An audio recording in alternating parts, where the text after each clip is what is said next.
Stroji pa brnijo tudi v Šentrupertu. Tamkajšnji kulturni dom je po 5 letih samevanja dobil družbo. Pred tednom dni so ga začeli obnavljati, da bi v njem spet lahko gostili kulturne in druge prireditve.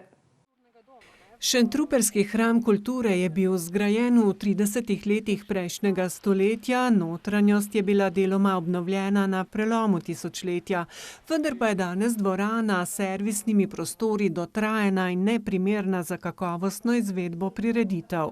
Naš kulturni hram je seveda potreben obnove in velika želja je bila že od začetka mandata, da pristopimo k obnovi kulturnega doma, in tako da smo letos pristopili, imamo izbranega izvajalca, dela se izvajajo na objektu.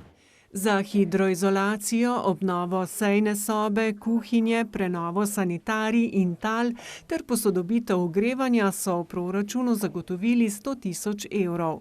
Vendar v tem trenutku ugotavljamo, da bomo namenili manj sredstev, ker smo dobili tudi ugodne ponudbe za izvedbo obnove, tako da predvideno je približno 80 000 evrov bruto zneska. Po prenovi bo dom upravljal občinski javni zavod Dežela Kozolcev. V našem muzeju organiziramo dogodke predvsem v poletnem času, torej na prostem.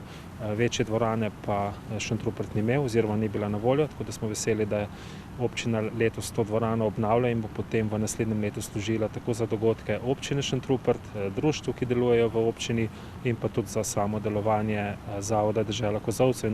Kulturni utrip v Šentrupertu je danes namreč precej razdrobljen. Se v zavodu Dežela Kozolcev trudimo, da povezujemo različne akterje, ki se z različnimi kulturnimi vsebinami ukvarjajo, tako da bo ta dom služil kot še en dodaten vezni člen med vso ponudbo oziroma vsem ustvarjanjem, ki je v Šentrupertu. V Šentrupertu si tako želijo, da bi osrednja medobčinska prireditev ob kulturnem prazniku v začetku prihodnjega leta odprla niz prireditev, ki bi jih gostil prenovljeni kulturni dom.